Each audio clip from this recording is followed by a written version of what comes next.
what happens when you get into debt. That's your name? It's not my name. And you can't or won't pay it back.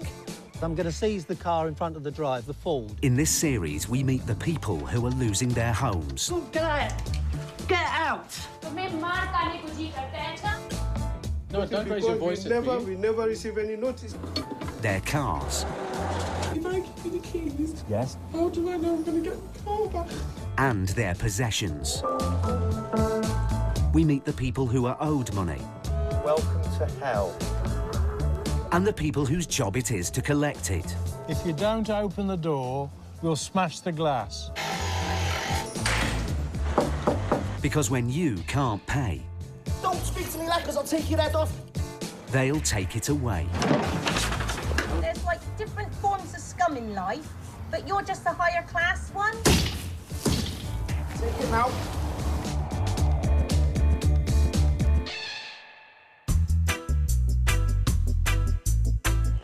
The number of tenants falling behind on their rent has more than doubled, according to a leading debt charity.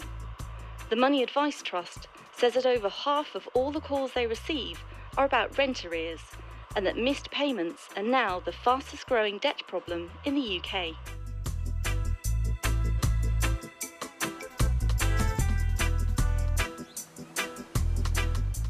Paul Bowhill and Steve Pinner are enforcement officers. Their patch covers the busy southeast region of England. They're part of an elite group whose sole aim is to hunt down debts from those who can't pay. We've got 2 weeks to move it. There is no notice given. And those who won't pay. And the law never said this one. Even if it's this a law, this is cruel law. The law is the law, and we're here to enforce it.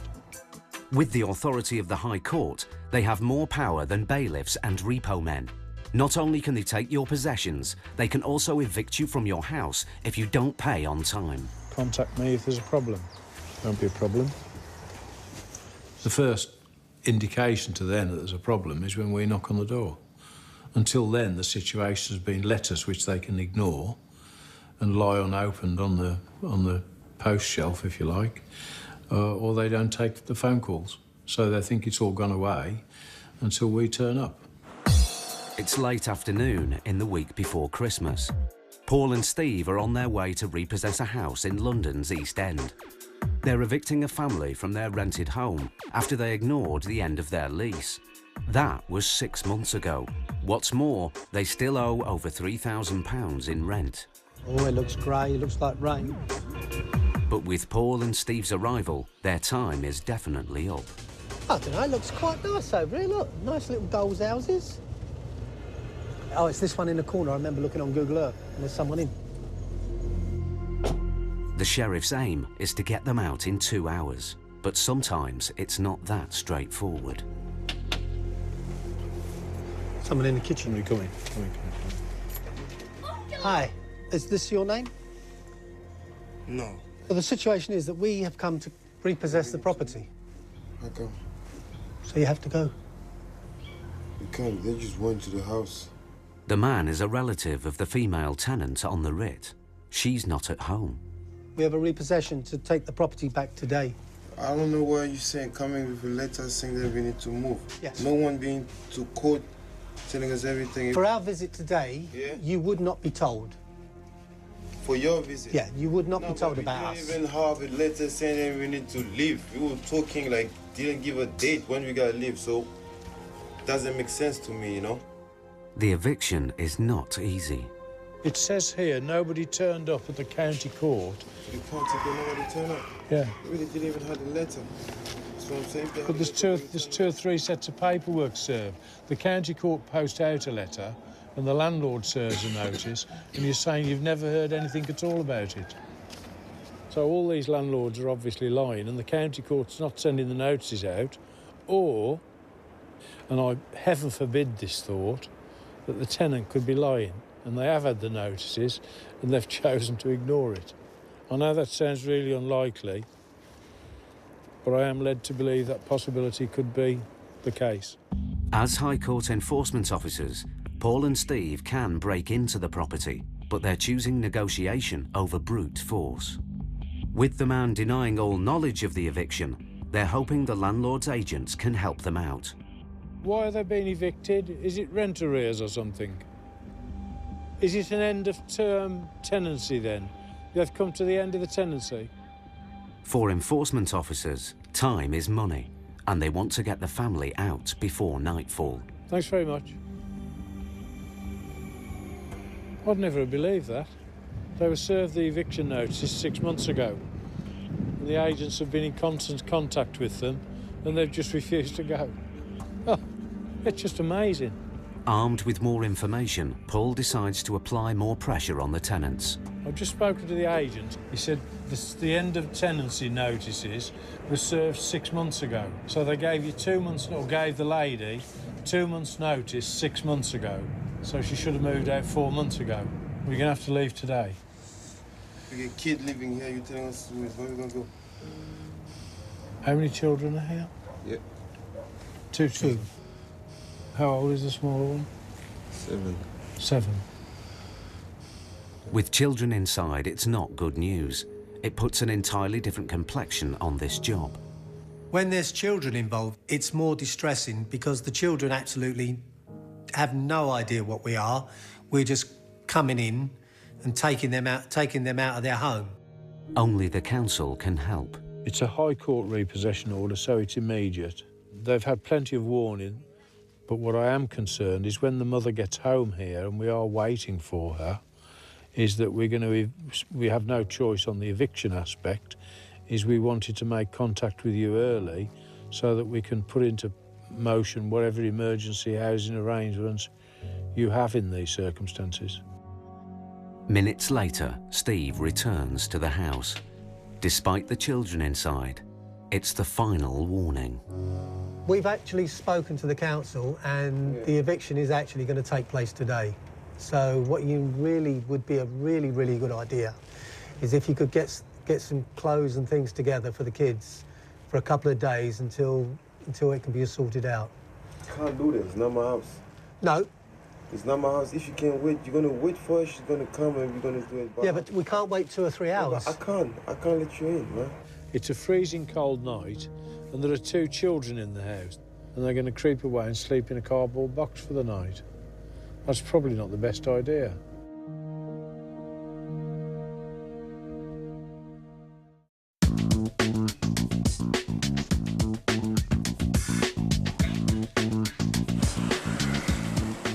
It's early evening in the week before Christmas.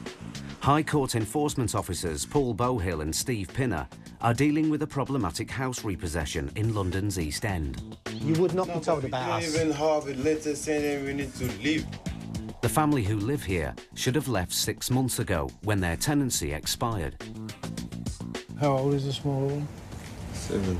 7. There's children inside, and their mother, who's the main tenant, still hasn't turned up, but the eviction is going to happen. She contacted you yet? Yeah, she contacted me, she said she's on her way. But it's going to be about 2 or 3 hours. No good. So we can just wait. Listen, it's really quite simple. Yeah. And if I can give you the bad news, is that within half an hour we will call the police. If we have to, we'll break into the property and it'll upset the children and all the things that go with it. But the eviction will take place. With every passing minute, it's more difficult to evict the family tonight as planned. They'll have nowhere to go. The sheriffs need to act fast. Paul and Steve start their paperwork, but the family are still inside and have bolted the front door. Can you open up? Could you open the door for us, please? Pardon? Yeah, great. That's great. What's he say? He's called the police. That's good. We don't have a problem with that. Paul calls the relatives' bluff and phones the police himself. The occupants are aware of why we're here. We've been in touch with the council and sent them an email of the High Court warrant that we hold. The people who are in the house are not giving us access. He said he's called the police, which is why I'm making this call. We're going to do the eviction now. We've told the council, they're aware of all of that, and they're going to sort out emergency accommodation for them. So we've done as much as we want to do, and we just want to be packed up and gone. OK, you're a star. Thank you very much. Okay. Bye.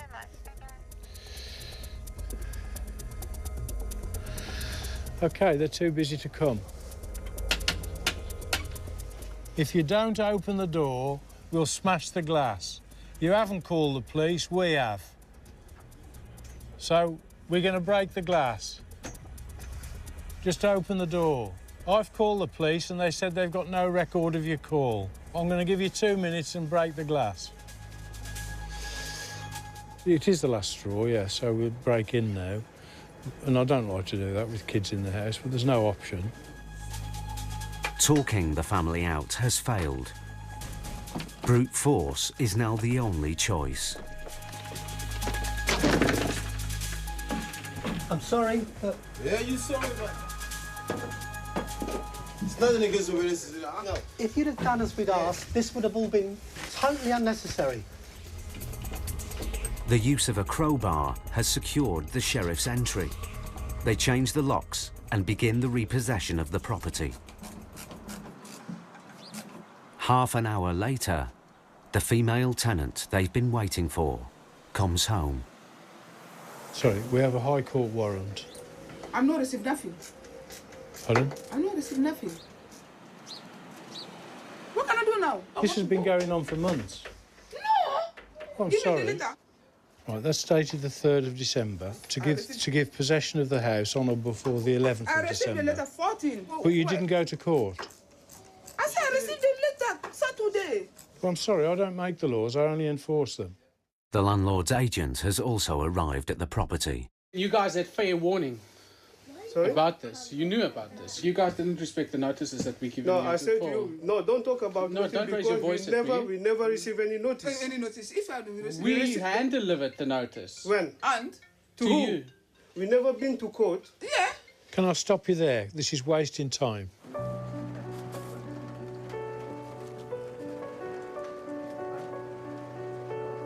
With the mounting pressure to leave, the tenants give in.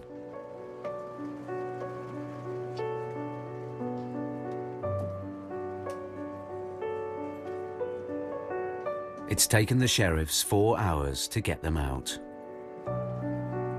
As there are children, the family will receive emergency council accommodation. It's now well into the night, but the eviction is finally over. If you're honest. They had nice furniture. There was a massive 60-inch TV in the lounge, another 60-inch TV in the conservatory. Then just the one bedroom on the ground floor had another massive TV as well mounted to the wall. And it didn't seem that these people were struggling financially at all. It seemed that they really lived a good life in there, considering that they couldn't afford to pay their rent. Getting the rent arrears was not on the sheriff's High Court writ, and even though they owe money, the family will still be allowed to collect their remaining possessions within 7 days. Okay, done and dusted, at last. But this job has affected Paul more than most. We've put an immigrant family out on the streets 2 or 3 days before Christmas. They hadn't even got their Christmas tree up, so there'd be no presents, nowhere to go, pissing down with rain. They're really unhappy. How can that be a good result?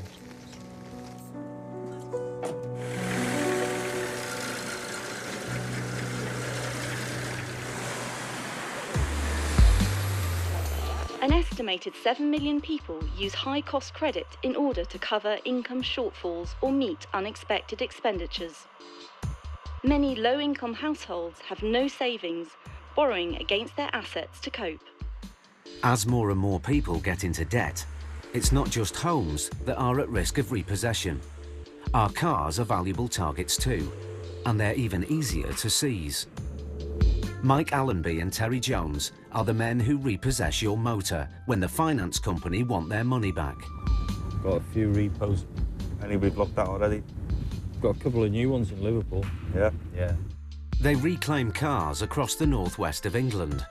When times are good, they recover up to 6 motors a day, 6 days a week.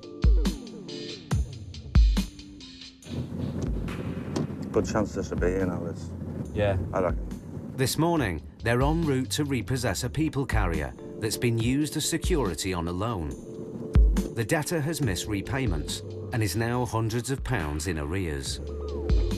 The difficulty with these sort of jobs, especially when the asset is a vehicle, the vehicle is used every day. Yeah. They've got to work like everybody else, so you've only got like a window of opportunity, haven't you? Yeah. A lot of people work during the day. They get up early and they go to work in the car. So obviously we have to get up before they do, get to the property, try and find the car before they head off. Hey? There it is. That's it.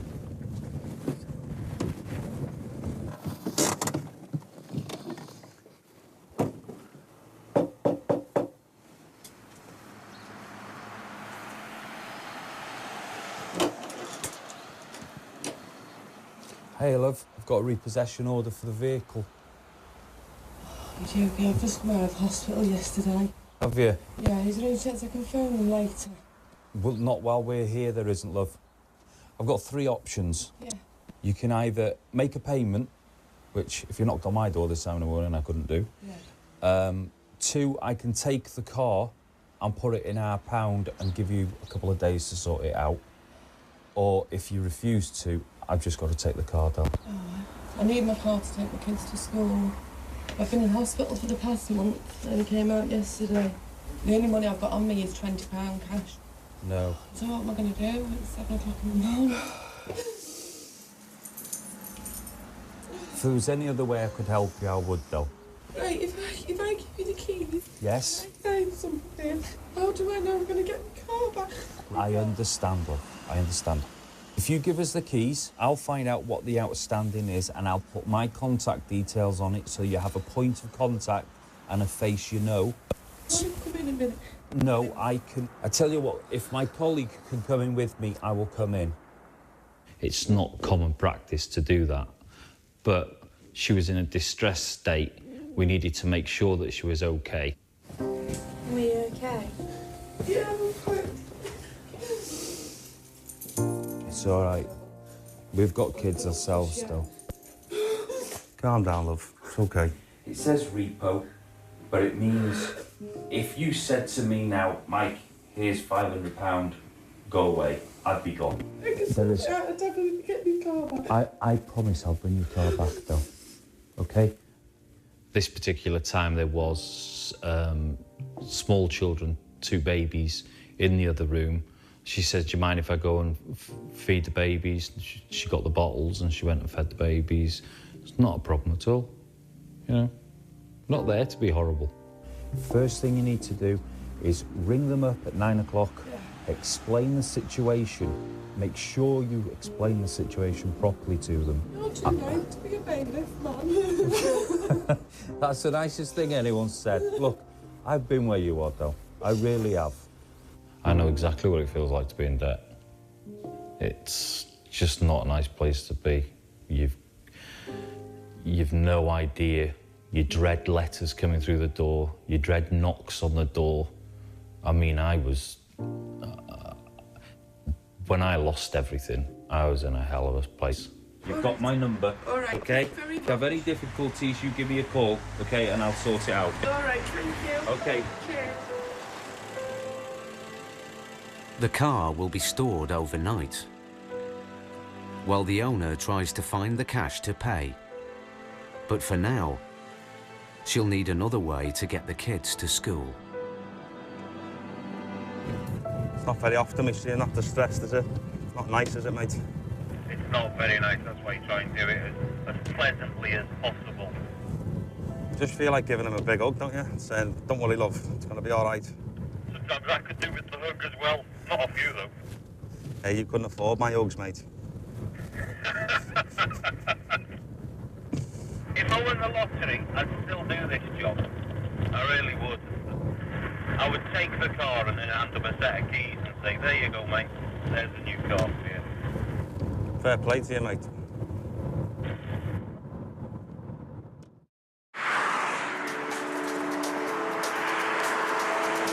It's the following day. The owner of the car hasn't called. I was hoping to take the vehicle back, but the instruction from the finance company is that it's got to go to auction. Of course I'd have preferred to take the car back to her, but at the end of the day, our job is to find the assets that people are putting up for loans and resolving the situation. In a few days, it will go under the auction hammer. Unless the owner acts fast, it'll be the last she sees of it.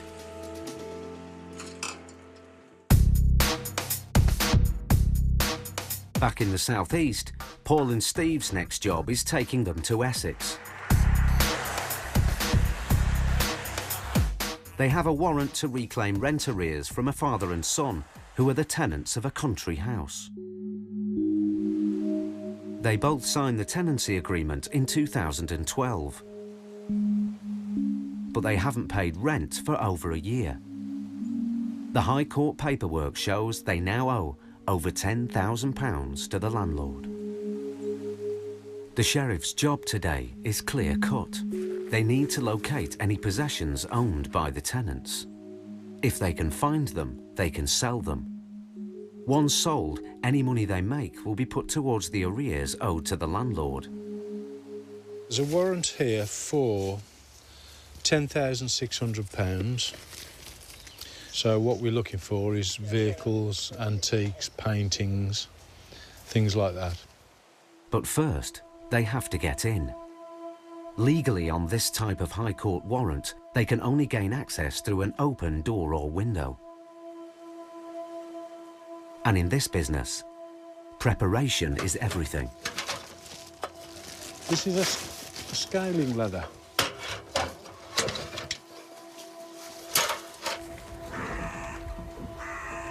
There you go, open window. Their luck's in, but their payday depends on finding the tenant's valuable possessions. Hello.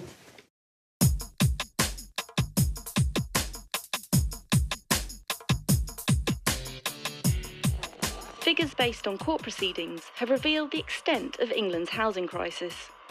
A report from the housing charity Shelter suggests that across the country, 1 in every 105 homes is at risk of repossession. High Court enforcement officers Paul Bowhill and Steve Pinner have a warrant to recover rent arrears from the tenants of a country house in Essex.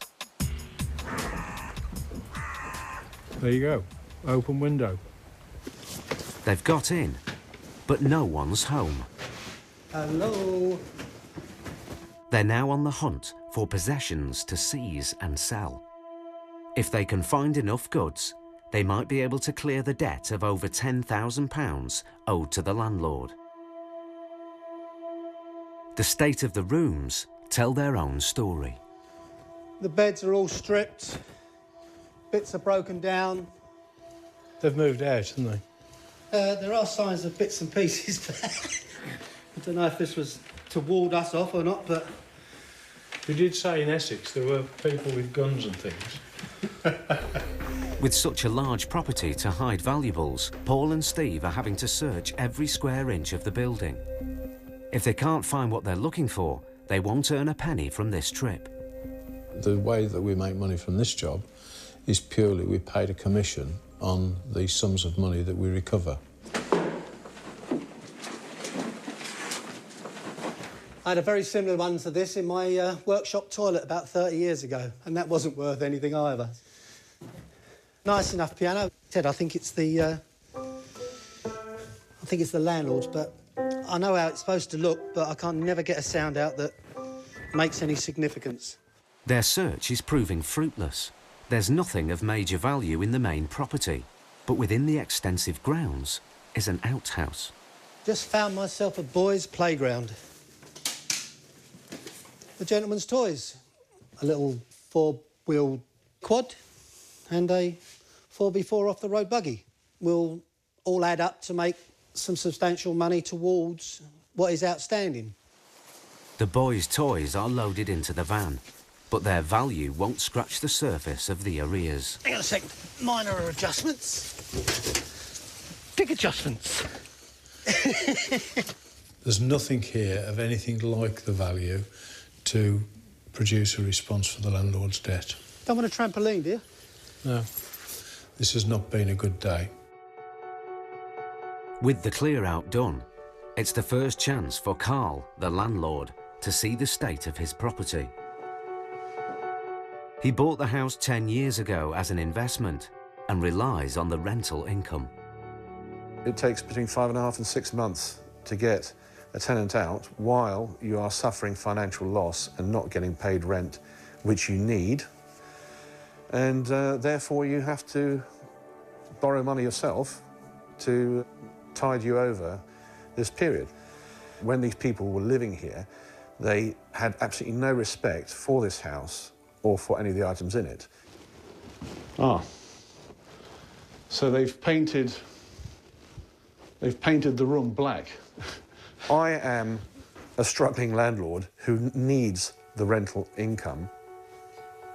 I'm head down and ploughing on, you know. That's all I can do. Back on the road, the sheriffs plan to track down the missing tenants. It's their only chance of getting the rest of Carl's money back and getting paid themselves.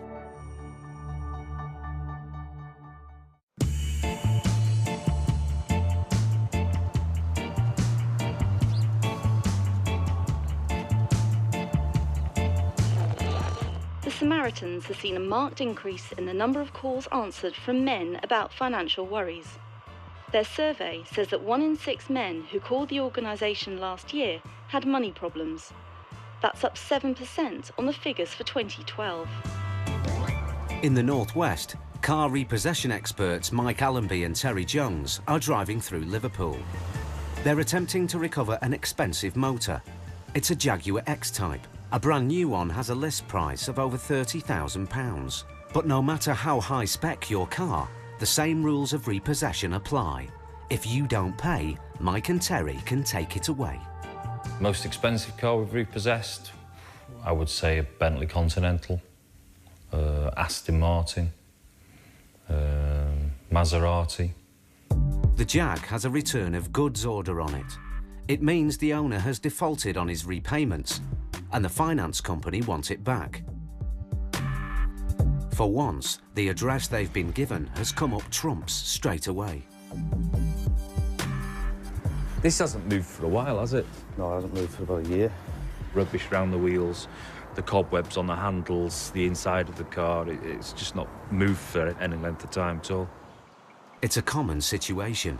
Expensive motors mean expensive repairs, and some owners simply give up. It's a catch-22. They can't afford to fix the car, or they can't afford to make the payments.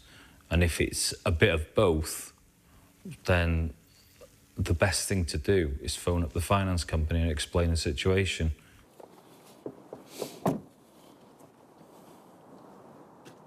Even with no response, the team can legally take the car as long as the finance company gives permission. But there's a problem. Oh, hi, Trace. We've got the Jaguar, but some of these X-Types are all-wheel drive, and we can't tow it if it's all-wheel drive. Not even on a suspended lift, so we'll have to get recovery out. Because if we try and tow it, it'll damage the gearbox. Mike knocks again. He's convinced someone's home. There's somebody in, because there's a little dog barking now. I just find it strange that the dog shuts up every now and then. People go to all sorts of lengths to avoid the debts.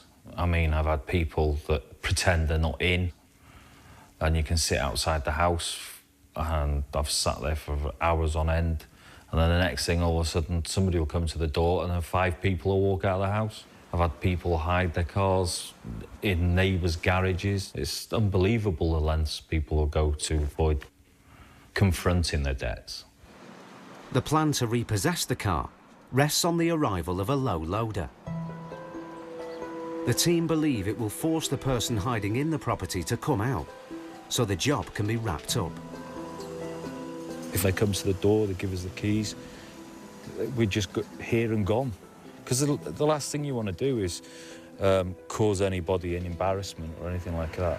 An hour and a half later, the low loader turns up.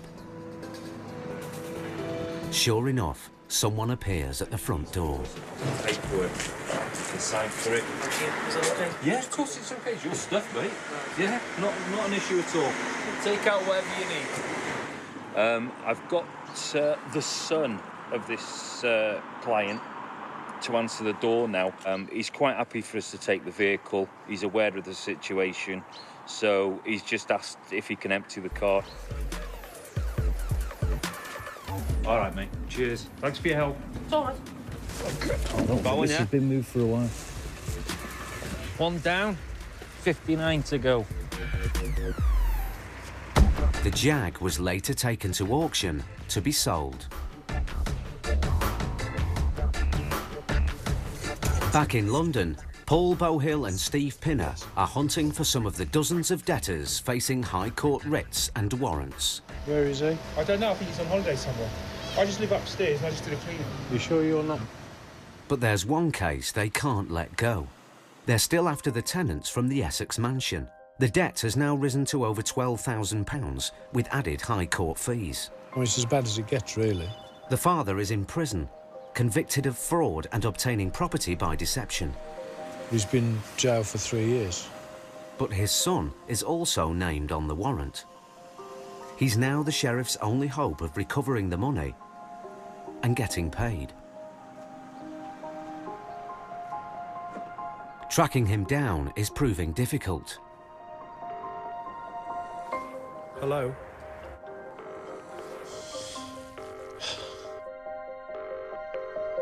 Despite many calls, there's no answer.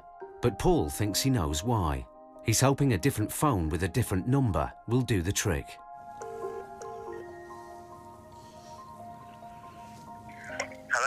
Hello, it's Paul Bohill.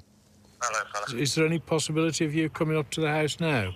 I can't do today. Give me a call later this week, but yeah, certainly I'll come up on Monday. Okay, that's lovely. Thanks very much. Take care. Bye. Sounds quite chipper, doesn't he? Doesn't know what's waiting for him, though, because I intend to serve him with a statutory demand, which is a forerunner to bankruptcy in this case, to say, well, if you don't pay the £12,000 you owe the landlord in this case, we intend to bankrupt you. It's been a month since their initial visit to Essex, and the sheriffs are heading back for their first encounter with the son. But it's not just Paul and Steve who are after him. The landlord's called the police. Pleased to meet you. Pleased to meet you. Pleased to meet you, sir. We are going to effect an arrest of the gentleman. Okay. Take him to Braintree Police Station. Right. To answer an allegation of alleged theft from the premises, which has been received by the owner. So we really need to serve our papers before they serve theirs. Can you get him out of the van? Yeah. The son is on site, holed up in a neighbour's house. The police are keeping the driveway covered in case he makes a run for it.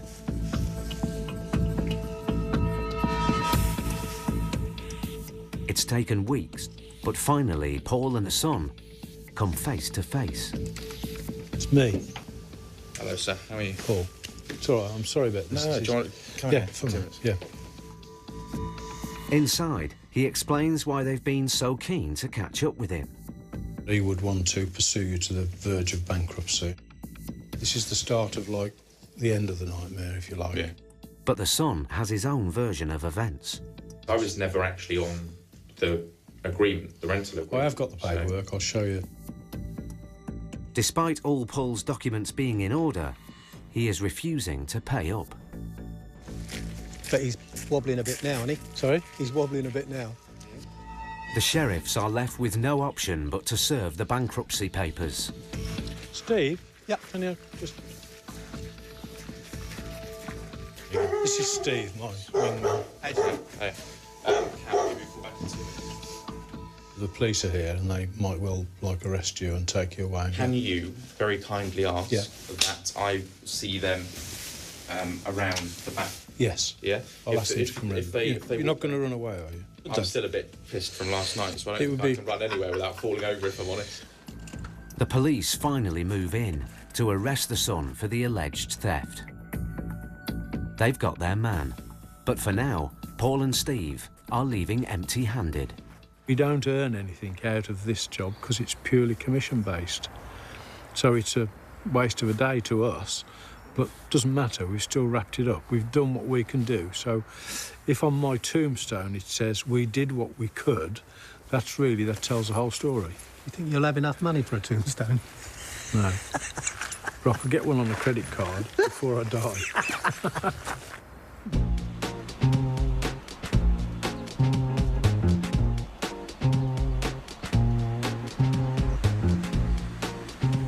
It's another day, and Paul and Steve are swapping the city streets of London for Somerset.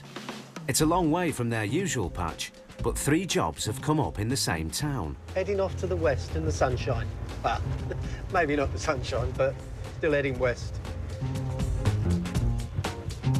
Getting results for all 3 could make it a big payday. Happy days. But they've no idea if the gamble will be worth it.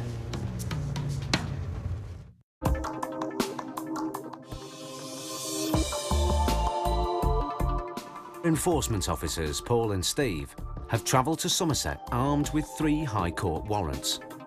Today, they could end up collecting thousands of pounds worth of possessions from multiple debtors. The first job is to recover valuables from a man who owes over £16,000 to a firm of solicitors. He's offered to pay the money back in instalments, but they've turned him down. Instead, they want his possessions seized and sold. Oh, at last. The amount we're pursuing today is £16,500. Inevitably, when we get there, he will tell us his tale of woe. But behind every tough response, there's also understanding. I have had financial problems years ago, which were my own fault. Really, with the business, I didn't keep my eye on it. Having been in the position myself, I now understand how people get into debt, whereas before, I didn't.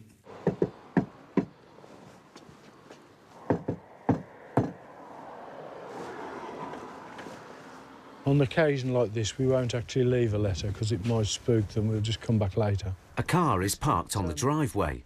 If it's the debtors, Paul and Steve can seize and sell it. I've photographed the car. You have? Yeah. I mean, that car's probably worth less than £1,000, so yeah. It's not going to knock the spots off this. So we'll come back. Okay. With over £16,000 to recover, the sheriffs need to talk to the debtor and find some substantial assets. Otherwise, they'll face another day without pay. While they wait, they have other debts to chase in the local area.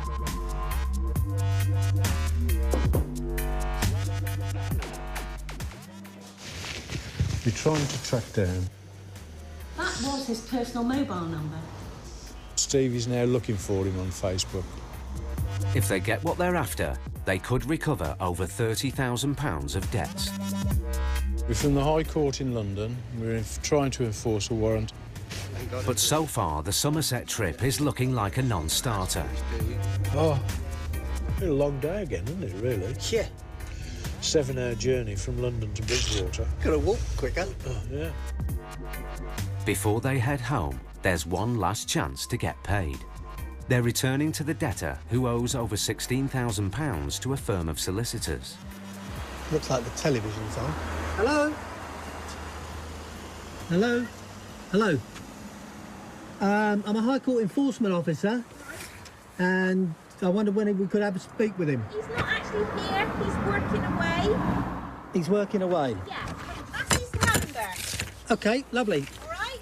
When will he be home? He's not due back till December. December? We've had some quite hilarious circumstances where people converse through letterboxes and where we've fed paperwork in and out through letterboxes and had some really unconstructive conversations. Hi there, my name's Steve Pinner. I'm a High Court enforcement officer. I've just spoken to your wife at home, and the bottom line is I have a writ for money's outstanding against you. Yeah. Can you pay it? No, not at all. I made them an offer and they rejected it. So then I went down the route of declaring myself bankrupt, which I didn't bother doing because I was hoping they were going to see common sense. And we had a solicitor in Manchester deal with it, which in the morning I will be getting onto them, which you'll probably then get a phone call telling you a date of when I'm going to court to declare myself bankrupt. There are two views on people who go bankrupt. Those who are forced into it and those who do it for the sheer hell of it. Those that scam, rip off people. So I don't have a very high opinion of those. But obviously the ones that are actually unfortunate enough to have been made bankrupt through what could be a mistake on their behalf on the way they've lived or worked, you know, you've got to feel sorry for them. So you haven't declared yourself bankrupt as yet? No. OK. If the man declares himself bankrupt, there'll be no payout for the sheriffs. They need to seize any assets they can right now. But his wife won't let them in, and they can't break in. Their last hope is the car. I'm going to seize the car in front of the drive as part payment towards this debt. I didn't buy it. It was bought by my wife. OK. Can I just ask you to contact your wife and ask her if she wouldn't mind just showing me the proofs? I'm quite happy to accept that if that is the case. Yeah. Right, thank you. OK, could you call your wife? Thank you. You've got two choices on that. You know, we'll either get a recovery truck out, smash the window, get it on the truck, you know, the usual story, really.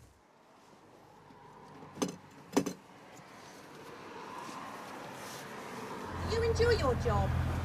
It's a job I do. Yeah. And do you sleep well at night? OK. Yeah. This is a piece of paper. It says that car belongs to me. Any good or no? OK. All right.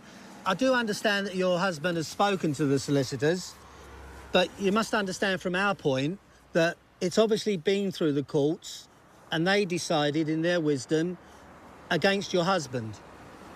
So that's why we're instructed to come and collect. Oh, what a job. How do I become an officer like you? Because it sounds a wonderful job. Do you know what I say? There's like different forms of scum in life, but you're just a higher class one. Thank you very much. You're welcome. Pond scum, that really... I don't know why that really upset me. I've never been called pond scum in my life before. You must understand from our point of view that somebody is owed a debt.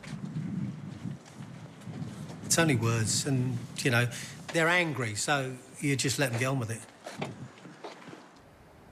Hello? Have you talked to my wife? She proved the car was hers, that's fine. I accept that. Yeah. When you get your bankruptcy papers, give me a call and send me a copy of the papers. If you do that, you might not see me again. Or you haven't seen me yet, I know, but your wife might not see me again. So, do we agree on that? Yeah. All right, then. Thank you very much for the call. Thanks. Bye. Bye.